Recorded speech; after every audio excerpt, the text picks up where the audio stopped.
นแต่เสาๆมันนี่สนิทกับพี่น้องเพราะท่านได้ล้างหน้าล้างตาพี่น้องนะวันนี้ก็ได้ก็อยากซื้อแจมๆแน่ได้พี่น้องเนาะวันนี้สนิทก็อยู่เพื่อนพี่น้องเนาะยังบ่ทันออกไปทางนอกน้องบ่ทันไปเฮ็ดเวียกเฮ็ดงานทางอื่นพี่น้องเนาะวันนี้ก็อยู่เพื่อนแล้วก็น้องสาวเนี่ยเพิ่นเฮ็ดปัดเฮือนปัดสระนั่นแหละพี่น้องเนาะนึ่งข้าวนึ่งน้ำทั้งหลังเนาะอยู่เฮือนครัวพี่น้องเนาะวันนี้เนาะสนิทก็สิจัดเป็นพอเพิ่นได้โทรมาพอเพิ่นได้ฝากเงินมาพี่น้องเนาะแต่USA พี่น้องเนาะพอหาสนิทพี่น้องเนาะเพิ่นได้ฝากเงินจำนวนเงิน500,000เนาะให้สนิทเป็นสะพานบุญเนาะเพิ่นว่าในจำนวนเงิน500,000นะพี่น้องเนาะสนิทกับบ่ได้เอาเนาะบ่ได้เอาบ่ได้ยังเพราะว่าพอเพิ่นว่าให้ซื้อแบบเป็นขนมข้าวต้มนั่นแหละอีหยังกะยาเพิ่นว่าเนาะที่ว่าสนิทไป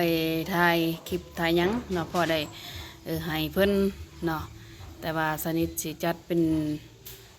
เฮ็ดแบบถุงยางชีพพี่น้องเนาะสนิทสิจัดใส่เพราะว่าอยู่ในนั้นเนาะแบบมีเกลือเนาะหมากเพชรแป้งนัว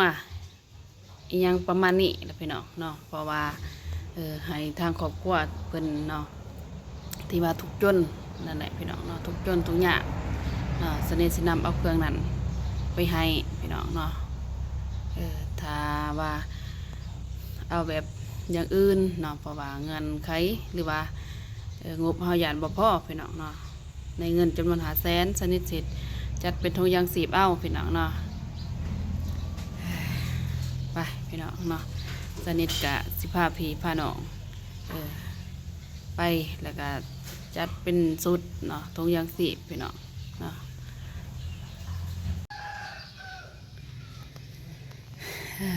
ไปพี่น้องเนาะ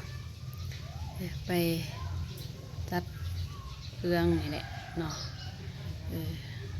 เห็ดเป็นถุงยางชีพเนาะแล้วเสียทางน้องสาวเนาะน้องสาวสนิทเนาะซอยจัดพี่น้องเนาะ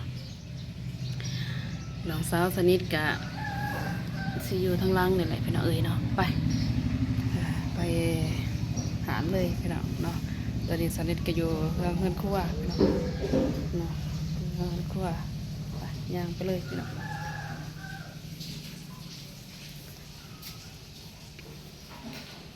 นี่ทางน้องสาวสบายดีโดยสบายดีเฮ็ดหยังนั่นล่ะสวยข้าว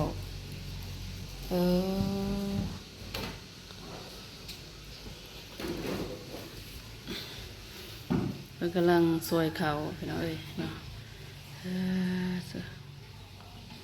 คู่มือพี่น้องเนาะมีแต่เพิ่นนี่แหละสนิทกับบ่ท่านพี่น้องเนาะบางทีก็ไปถ่ายคลิปถ่ายหยังพี่น้องเนาะมีแต่น้องสาวเพิ่นนี่แหละที่ว่าซอยสนิทเนาะน้องสาวผู้นี้นี่แหละพี่น้องเนาะที่ว่าสนิทว่า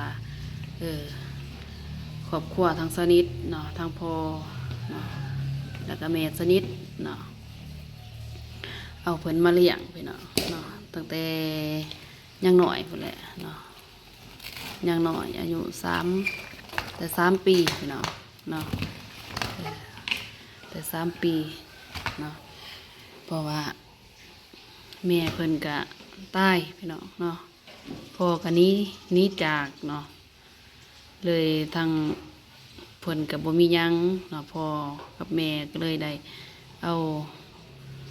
เพิ่นมาเลี้ยงพี่น้องเนาะสวยเขาสวยหยังแหละจังหน่อยไปจัดถุงยางชีพเด้อจัดประเภทขนมประเภทเกลือแป้งนัวขนมกระตุกนี่แหละใส่อยู่ในนั้นเนาะแต่บูว่าสิได้หลายสันใดพี่น้องเนาะโอเคพี่น้องเนาะนี่ก็เพื่อนซ้ำสนิทเอง พี่น้องเนาะจ้ะ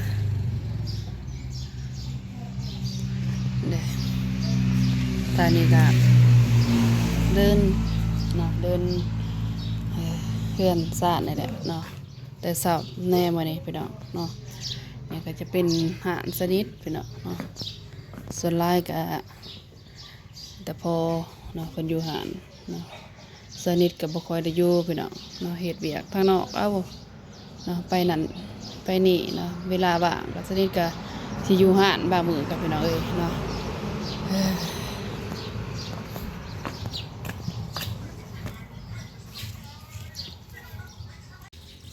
พี่น้องนะเขาไปหาเลยเนาะให้ทานลงสาวเพิ่นจัดซอยพี่น้องเนาะสบายดีเด้อโดยสบายดี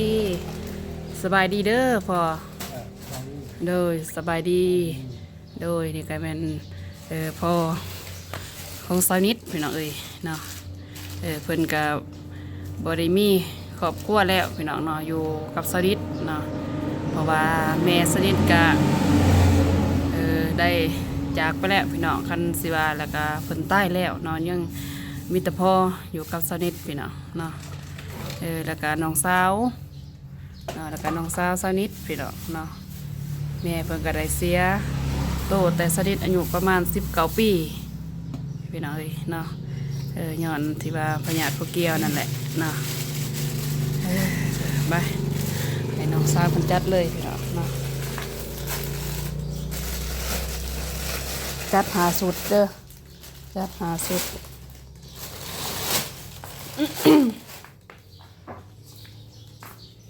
โดยสบายดีเด้อไอโฟสบายดีโดยลูกค้าประจำหารสนิทพี่น้องเลยเนาะโดยยามเสาร์เพิ่น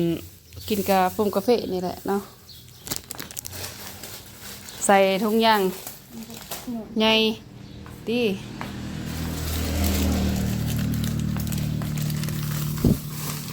หมักเพชรอีกดิเอาหมักเพชรอีกหมักเพชรก็หาถุงเลย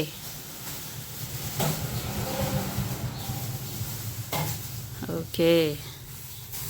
เอายางละหาเด้อถุงจะได้หมักเพชร10,000โอเค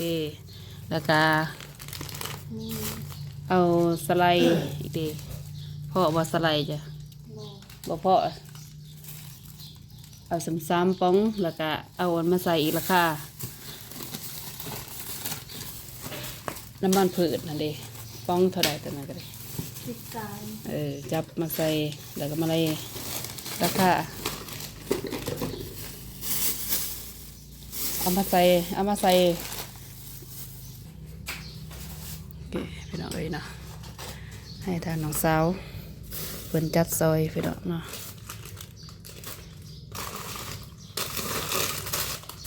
แต่จักสุดแล้วจับมาใส่โอเค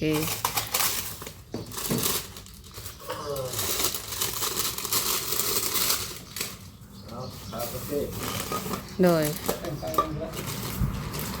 ดิเอาขากาแฟนะพอดีโอเค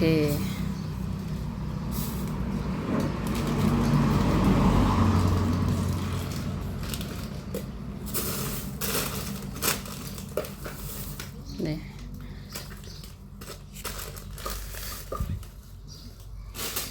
หาสูตรจัดใส่โหลดสูตรหนึ่งให้ได้สูตรละแสนเลยโหลดโอเคที่ตะบุรสคักแน่พี่น้องเนาะ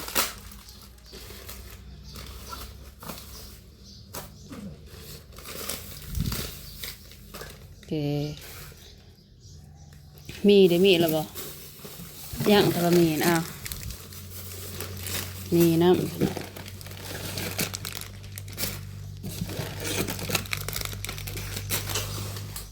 จะหอมีโอเคจับใส่ฝุ่นบัดนี้พอดีเบิดเลยมีพี่หลังมาแกะขายไปน้ำแกะหนึ่งพี่น้องเนาะยังเหลือประมาณ4-5 ห่อนี่แหละเนาะโอเค เอาย่างพ่อใหญ่กาแฟวะเอากาแฟเพิ่นไง ตาพันเลยนะ เอาซาพันเลยวะเอาซาเลยซาพันเลยพอ ที่เขา เลย เขาไปจูนไปแย่มอยากที่เขาเคยทางทะชิกคนนี้โอ้ยปากปิดโอ้ยร่างเนี่ยหมาทายกินแล้วเนาะ เลยสบายดีเด้อพ่อใหญ่ สวัสดี เลยไปจังได มาซื้อกาแฟ โอ้ซื้อกาแฟโอ้เลยพอของเบาอันนุ่งพี่น้องเนาะ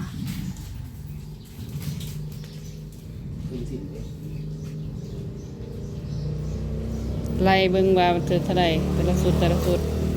ให้ได้สุดละแสนสุดหนึ่งทำได้สุดละแสนเนาะโอเคจับใส่เลย เขาเอาจังหวะ ใส่เลยเป็นถุงโอเค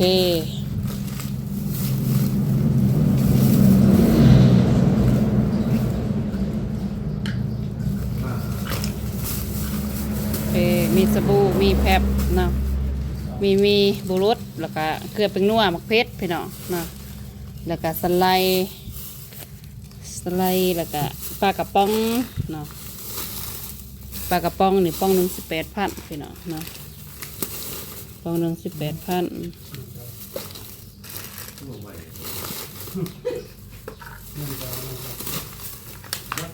มันจะวันนี้ก็จะชิบเลย โอเค ตอนนี้เราก็ทอนมัน ลายเติบด้วยพี่น้องเอ้ยเนาะใช่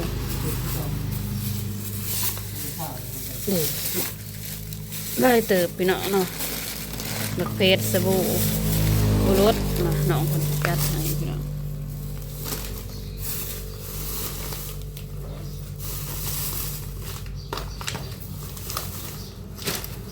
โอเค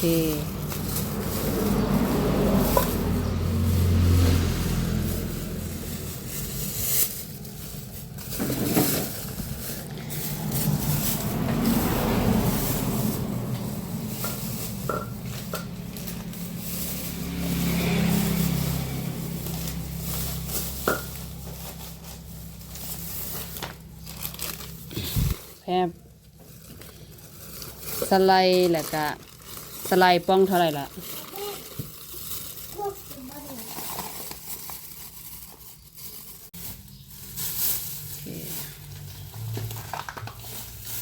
อันนั้นจะได้2,000 5,000ยาละหาว่าตัวน่ะฟรี10ปะปอง18 5,000เลย5,0002 ทง5บ่3ขนม3เนาะขนมท่า3แล้วก็ผ้านุ่ม2,000บ่เลย2,000พอลี่เกลือ10,000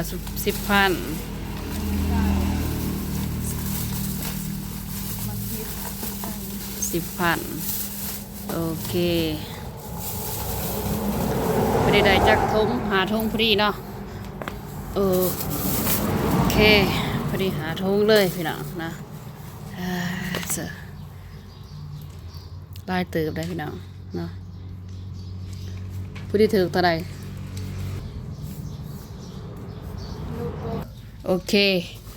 เนาะจัดเรียบร้อยเป็นที่เรียบร้อยพี่น้องเนาะอยากมันมืดแน่ทางนี้พี่น้องเนาะน้องสาวน้องยันนั่นพอดีงามพี่น้องเอ้ยเนาะรวมทั้งหมดถึงเท่าไรบัดนี้500,000 ทวนบ่เกลือแน่พี่น้องโอ้ยแจกมันมืดแน่พี่น้องเอ้ยเนาะเพราะว่าสนิทบริเหตุเป็นใบอันนั้นพี่น้องเนาะเขียนลายเอาเซปึ่มเอาเกลือ3 ถุงเกลือ5 ถุงนี่พี่น้องเนาะเกลือนี่5 ถุง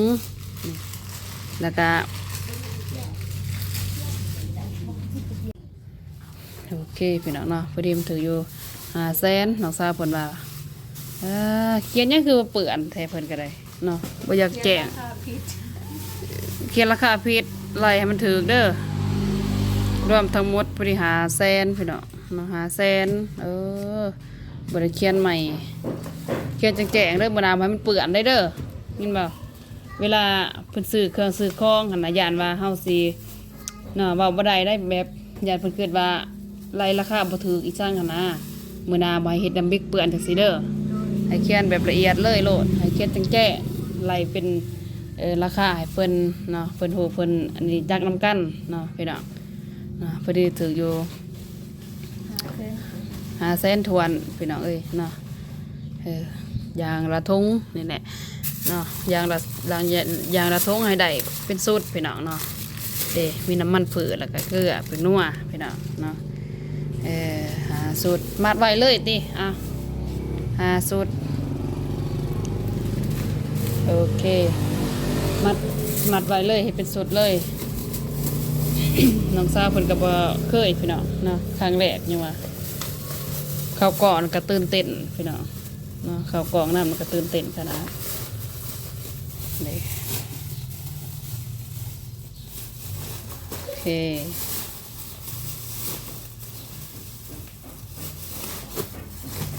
โอเคพอดีหาสูตรโดยบริหารสุดเนาะจำนวนที่ว่าทุกอย่าง10นี่เนาะสนิทจัดให้เนาะเพราะว่าพ่อเพิ่นก็คือว่าแล้วเป็นเพิ่นก็ให้สนิทเนาะในจำนวน500,000เนาะเวลาสนิทไปหาถ่ายคลิปสนิทซื่อๆเป็นหยังก็ได้เนาะพอเพิ่นว่าให้สนิทเนาะพอหักบอกให้สนิทเนาะแต่ว่าสนิทสิมาจัดเฮ็ดเป็นทุกอย่าง10เอาพี่น้องเนาะเพราะว่าไปถ่ายแต่ละมองแต่ละบอนพี่น้องเนาะเพิ่นก็ว่าขาดเคินเนาะเกลือเป็นนัวกับบ่มีเพิ่นว่าเนาะข้าวสกินกับบ่มีเนาะแต่ว่าข้าวนี่สอบหนึ่งนี่ก็สอบหนึ่งนี่ก็ระดับ700,000พี่น้องเนาะ6-700,000พุ่นแหละข้าวสารถ้าว่าข้าวใหม่ก็สิ7-800,000ประมาณนี้พี่น้องเนาะแต่สิซื้อข้าวเป็นกิโลเนาะมันก็ใส่เวลาไปทางอันนี้นอกอีกพี่น้องเนาะสนิทก็เลยเห็ดเป็นแบบต้องอย่าง10เอาพี่น้องเนาะแล้วก็เอาเงินให้ทางน้องสาวเพิ่นเลยพี่น้องเนาะคือสนิทว่านี่แหละพี่น้องเนาะแล้วก็น้องสาวสนิทพี่น้องน้องสาวที่ว่ากำพร้านี่แหละเนาะอยู่น้ำสนิทพี่น้องเอ้ยเนาะเพิ่นก็บ่ได้เฮ็ดอันใดพี่น้องเนาะโอเคมีแต่ว่าสนิทสิเอาเงินให้ทางเพิ่นเลยพี่น้องเอ้ยเนาะในจำนวนเครื่องนี่แหละพี่น้องเนาะถืออยู่500,000น้องสาวเพิ่นไล่เนาะ1 2 3 4 5เนาะ500,000พี่น้องเอ้ยเนาะสนิทบ่ได้ไทยหูก่อนเนาะสนิทไทยหูก่อนพี่น้องเนาะโอเคพี่น้องถ้าน้องสาวเพิ่นเมียนราคาเครื่องพี่น้องเนาะถืออยู่500,000เนาะตอนนี้กระจายเป็นทีเรียบร้อยแล้วพี่น้องเนาะมิตรว่าสนิทเดินทางไปอันนี้เนาะสนิทกะสิจับไปถือไปให้ทางครอบครัวเพิ่นพี่น้องเนาะไล่เติบได้พี่น้องเนาะเกลือเป็นนัวยังนี่แหละพี่น้องเนาะเนาะสำเร็จเรียบร้อยบัดนี้เมียนไหวเด้อนี่มาเมียนไหวบัดไปล่ะจังจะไปให้ทางครอบครัวเขาเด้อเมียนไหวต่างหากเนาะตัวนี้เฮ็ดกินแล้วล่ะบ่ย่างยันไฟใหม่หมอไหวแล้วก็จักถนัดพี่น้องเนาะเพราะว่าให้น้องสาวเพิ่นมาจัดให้พี่น้องเนาะไปเบิ่งหมอเขาแลง่ายไปเบิ่งแนวกินแนวยากก็ได้เนาะเจอพี่น้องนี่ก็หาสนิทนี่แหละพี่น้องเนาะกะเครื่องยังกับบริไลไฟมากพี่น้องเนาะกะซ้ำมีทุนมีหอดนี่แหละพี่น้องเนาะกับบริล่วงได้ไล่เนาะเป็นเล็กๆน้อยๆเป็นขนมข้าวต้มเนาะอาหารสนิทกะสนิทคายกะเนาะเป็นเกลือเป็นนัวเนาะน้ำส้มน้ำหวานยังประมาณนี้แหละพี่น้องเนาะเนาะเป็นหัวเป็นยังแน่ละหน่อยนี่แหละพี่น้องเนาะ เพราะว่าบ่มีทุนพี่น้องเอ้ยเนาะทุนสนิทบ่หลายบ่มีเงินนี่แหละเนาะเด้ขายไปอย่างละหน่อยอย่างละหน่อยพี่น้องเนาะทางเขตเนาะเฮาพี่น้องเอ้ยเนาะเด้แต่นี่ก็กระสอบเนาะแล้วก็เพชรไข่นะจะปกไข่แล้วก็มีพี่น้องเนาะในตู้แช่ก็สิมีประเภทพวกน้ำดื่มประเภทM100อย่างนี่แหละประมาณนี้พี่น้องเนาะอยู่ในตู้แช่ก็มีกระรอกกระแลมเนาะตู้แช่หน่อยนั่นก็ให้ท่านน้องสาวเพิ่นจัดให้เรียบร้อยแล้วพี่น้องเอ้ยเนาะดีก็สิประมาณนี้พี่น้องเนาะเครื่องคายอยู่หาอันสนิทกับพี่น้องเอ้ยเนาะทางนี้ก็สิเป็นประเภทกระแลมนะเป็นกระแลมแล้วก็ ดีโดยังดีโดแล้วก็น้ำส้มน้ำหวานดีโดกระแลมฮอเนาะกระแลมฮอแล้วก็นี่ประเภทสำเนีนี่แหละพี่น้องเนาะกับบันไดล่วงบันไดไล่ยังเดี๋ยวทางนี้ก็เนาะเดี๋ยวกระตุที่ว่าเซ่น้ำส้มน้ำหวานพี่น้องเลยเนาะพี่น้องเลยเนาะให้มันอันนี้นี่แหละพี่น้องเนาะโอเคพี่น้องเนาะบัดนี้ให้น้องสาวเพิ่นเมียนไว้ให้เรียบร้อยเนาะสนิทก็สิออกไปสนิทก็ได้สิออกไปถ่ายคลิปถ่ายหยังพี่น้องเนาะไปหาถ่ายคลิปถ่ายหยังอยู่มื้อนี้นี่คือสิแม่นท่าทางเบาเจ็บเนาะทางเบาเจ็บแล้วก็คันว่าเบาลงสิลงมาก็เป็นเบาลงเบาโกเบาตูนพี่น้องเนาะไปเพื่อนทางน้องสุรัตน์เพิ่นแหละแล้วก็น้องไม้น้องน้อยพี่น้องเอ้ยเนาะ